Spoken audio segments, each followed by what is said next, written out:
আজকে মঙ্গলবার সকাল সকাল আজকে মিহিরানি তো স্কুলে যায়নি, রয়েছে বাড়িতেই। আমার আজকে চেম্বার আছে। সকালে উঠেই ওনার শুরু হয়ে গেছে দুষ্টুমি আর ওনার পাকা পাকা কথা। এখন আবার এইটাকে ফুলকুমারি বানিয়েছে, টুটি ফুটিকে ভয় দেখায় ফুলকুমারিকে দিয়ে। আমি এদিকে রেডি হয়ে গেছি, অরিন্দম সকাল সকাল খেয়ে দিয়ে একদম বেরিয়ে গেছে অফিসের জন্য। আর আমিও ব্রেকফাস্ট করে রেডি, এবার চলে যাব চেম্বারে। চেম্বারে যাওয়ার সময় মিহিরানি একটুখানি কান্নাকাটি করলেও তারপরে মোটামুটি ঠিকই হয়ে যায়। আমি এই যে একটু কাজ করে তারপর ক্যামেরাতে দেখছিলাম ও বাড়িতে কী করছে, দেখলাম গোলু এসছে, গোলুর সাথে একটু খেলাধুলা করছে। আর আমি আজকে যখন চেম্বারে যাচ্ছি তখন আমি বলেছিল আমার জন্য আইসক্রিম দই আনবে। এই হচ্ছে মিহিরানির আইসক্রিম দই। এখন বসে বসে উনি লাঞ্চ টাঞ্চ করে দই খাচ্ছেন। আর বিকালবেলা উঠে আমি আবার আজকে বেরিয়ে গিয়েছিলাম চেম্বারে, আর উনি এদিকে করছেন খেলা। মঙ্গলবার দিনটা মোটামুটি মিহি সারাদিন একা একাই কেটে যায়।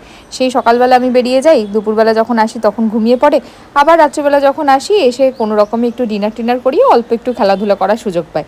এই দেখো আমার সঙ্গে কিছুক্ষণ খেললো, ডিনার করলো, তারপরে যেই খেলা হয়ে গেছে সমস্ত খেলনা তুলে ম্যাটটাকে নিজেই গুছিয়ে রাখছে।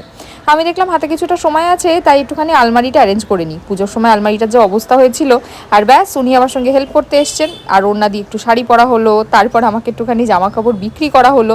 জোর করে এই জামাটা আমাকে কিনিয়েই ছাড়লো। আর ব্যাস যেই দেখেছে পাহাড়ের জামা, উনি তো ওটা পরবেই, ব্যাস পাহাড়ের জামা পরে নিয়েছে। এবার আর কি, ডিনার কমপ্লিট, সবাইকে গুড নাইট বলে আজকের মতো ঘুমোতে যাওয়ার পালা।